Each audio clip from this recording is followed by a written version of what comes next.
दोस्तों नमस्कार।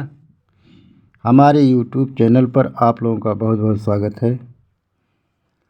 प्यारे दोस्तों, आज हम लोग इस वीडियो में एक ऐसी कहानी पढ़ेंगे जो कि हींग वाले की कहानी है, जो पता नहीं किस देश से आकर के दूसरे देश में भेजता है।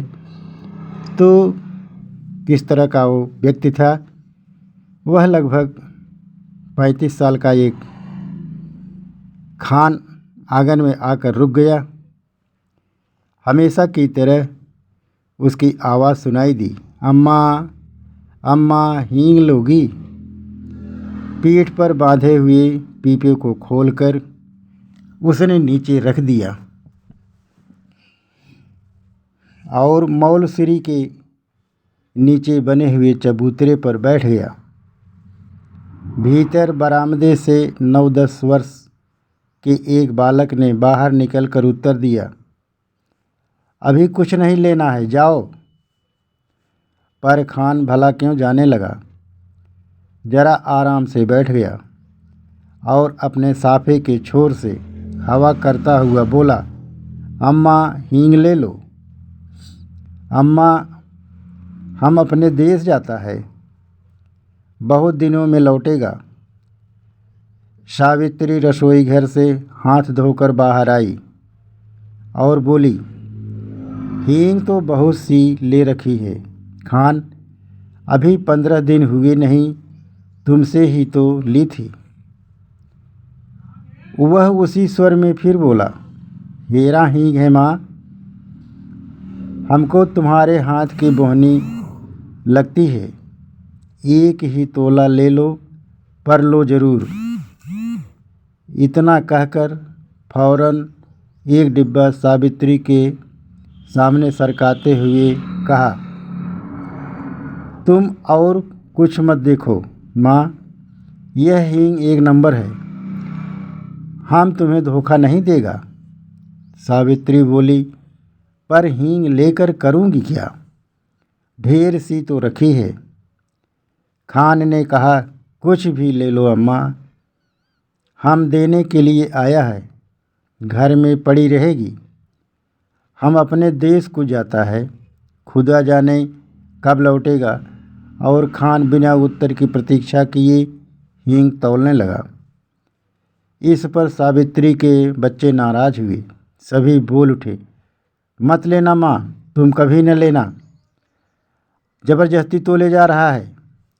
सावित्री ने किसी की बात पर उत्तर न देकर हींग की पुड़िया ले ली।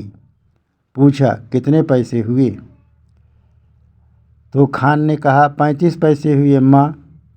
सावित्री ने 7 पैसे तोले के भाव से 5 तोले का दाम 35 पैसे लाकर खान को दे दिए। खान सलाम करके चला गया। पर बच्चों की माँ की यह बात अच्छी नहीं लगी। बड़े लड़के ने कहा, माँ, तुमने खान को वैसे ही 35 पैसे दे दिए, हींग की ज़रूरत नहीं थी। छोटा माँ से चिढ़कर बोला, दो माँ, 35 पैसे हमको भी दो, हम बिना लिए न रहेंगे।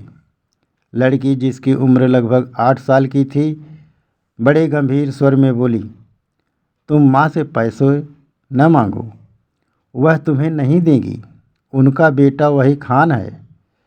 सावित्री की बच्चों की बातों पर हंसी आ रही थी। उसने अपने हंसी दबा करके बनावटी क्रोध से कहा, चलो चलो, बड़ी बातें बनाने लग गए हो तुम लोग, खाना तैयार है, चल करके खाना खा लो। छोटा बोला, पहले पैसे दो, तुमने खान को पैसे दिए हो।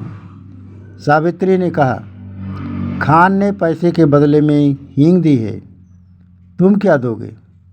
तो छोटा बोला, मैं पैसे के बदले में मिट्टी दे दूंगा। सावित्री हंस पड़ी, अच्छा चलो, पहले खाना खा लो, फिर मैं रुपया तुड़वा कर तीनों को पैसे दूंगी। खाना खाते खाते हिसाब लगाया, तीनों में बराबर पैसे कैसे बटे। छोटा कुछ पैसे कम लेने की बात पर बिगड़ जाता। कभी नहीं, मैं कम पैसे कभी नहीं लूँगा। दोनों में मारपीट हो चुकी होती यदि मुन्नी थोड़े कम पैसे स्वयं लेना स्वीकार न कर लेती। कई महीने बीत गए। सावित्री की सब हींग खत्म हो गई। इस बीच होली आई। होली के अवसर पर शहर में खासी मारपीट हो गई थी। सावित्री कभी कभी सोचती थी, हींग वाला खान तो नहीं मार डाला गया। न जाने उस हींग वाले खान की याद उसे प्रायः आ जाया करती थी। एक दिन सवेरे सवेरे सावित्री उसी मौलश्री के पेड़ के नीचे चबूतरे पर बैठी कुछ बुन रही थी। उसने सुना उसके पति किसी से कड़े स्वर में कह रहे हैं, क्या काम है, भीतर मत जाओ, यहाँ जाओ। उत्तर मिला, हींग है, हींग है, हेरा हींग है। और खान तब तक आंगन में सावित्री के सामने पहुंच चुका था। खान को देखते ही सावित्री ने कहा, बहुत दिनों में आए खान, हींग तो कब की खत्म हो गई। खान बोला, अपने देश गया था अम्मा, परसों ही तो लौटा हूँ। सावित्री ने कहा, यहाँ तो बहुत जोरों का दंगा हो गया है। खान बोला, सुना, समझ नहीं है लड़ने वालों में। सावित्री बोली, खान तुम हमारे घर चले आए, तुम्हें डर नहीं लगा। दोनों कानों पर हाथ रखते हुए खान बोला, ऐसी बात मत करो अम्मा, बेटे को भी क्या माँ से डर हुआ है जो मुझे होता। और इसके बाद ही उसने अपना डिब्बा खोला और एक छटांग हींग तोलकर सावित्री को दे दी। रेजगारी दोनों में से किसी के पास नहीं थी। खान ने कहा कि वह पैसा फिर आकर के ले जाएगा। सावित्री को सलाम करके वह चला गया। इस बार लोग दशहरा दूने उत्साह के साथ मनाने की तैयारी में थे।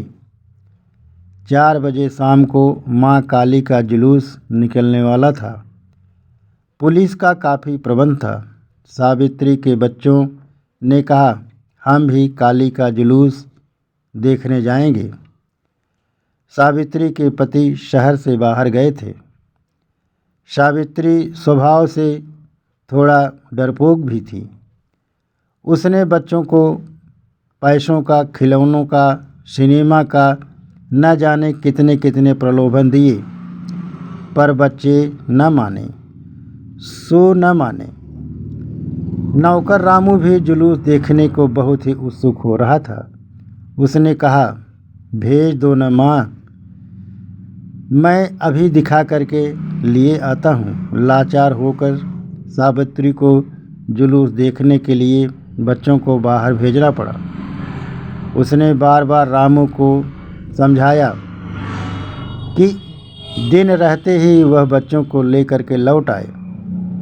बच्चों को भेजने के साथ ही सावित्री लौटने की प्रतीक्षा करने लगी। देखते ही देखते दिन ढल गया। अंधेरा भी बढ़ने लगा, पर बच्चे न लौटे। अब सावित्री को न भीतर चैन था न बाहर। इतने में उसे कुछ आदमी सड़क पर भागते हुए जान पड़े। वह दौड़कर बाहर आई। पूछा, ऐसे भागे क्यों जा रहे हो? जुलूस तो निकल गया न? एक आदमी बोला, दंगा हो गया है जी, बड़ा भारी दंगा हो गया है। सावित्री के हाथ पैर ठंडे पड़ गए। तभी कुछ लोग तेजी से आते हुए दिखे। सावित्री ने उन्हें भी रोका। उन्होंने भी कहा, दंगा हो गया है, दंगा हो गया है। अब सावित्री क्या करे?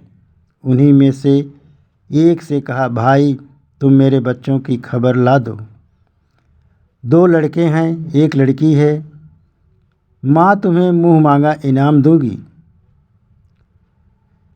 एक देहाती ने जवाब दिया, क्या हम तुम्हारे बच्चों को पहचानते हैं माँ जी? यह कर वह चला गया। सावित्री सोचने लगी, सच तो है, इतनी भीड़ में भला कोई मेरे बच्चों को खोजे भी तो कैसे खोजे? पर अब वह भी करे तो क्या करे? उसे रह रहकर अपने पर क्रोध आ रहा था। आखिर उसने बच्चों को भेजा ही क्यों? वे तो बच्चे ठहरे, जिद तो करते ही, पर भेजना उसके हाथ की बात थी। सावित्री पागल सी हो गई। बच्चों की मंगल कामना के लिए उसने सभी देवी देवता मना डाले। शोरगुल बढ़ कर शांत हो गया। रात के साथ साथ नीरवता बढ़ गई, पर उसके बच्चे लौटकर न आए। सावित्री हताश हो गई और वह फूट फूट कर रोने लगी। उसी समय उसे वही चिरपरिचित स्वर सुनाई पड़ा, अम्मा, अम्मा। सावित्री दौड़कर बाहर आई। उसने देखा उसके तीनों बच्चे खान के साथ सकुशल लौट आए हैं। खान ने सावित्री को देखते ही कहा, वक्त अच्छा नहीं है अम्मा, बच्चों को ऐसी भीड़ भाड़ में बाहर न भेजा करो। बच्चे दौड़कर माँ से लिपट गए। तो इस तरह से दोस्तों, इस कहानी से हमें यह शिक्षा मिलती है कि कोई भी काम करें हमेशा सूझ बूझ के साथ करें और कभी भी बच्चों के जिद के सामने अपनी को कमज़ोर नहीं समझना चाहिए। अपने ही हिसाब से अपने काम को करना चाहिए। बच्चों के जिद के साथ किसी भी चीज़ को नहीं करना चाहिए। तो इस तरह से दोस्तों, आशा करता हूँ कि यह वीडियो आप लोगों को पसंद आएगी। दोस्तों, अगर यह वीडियो आप लोगों को पसंद आए तो हमारे चैनल को सब्सक्राइब ज़रूर कीजिएगा और अपने दोस्तों में शेयर ज़रूर कीजिएगा और हमें कमेंट करना मत भूलिएगा। दोस्तों, इस कहानी से हमें यह शिक्षा मिलती है कि हमें किसी भी काम को करने के लिए हमेशा ध्यान में रखना चाहिए। नमस्कार।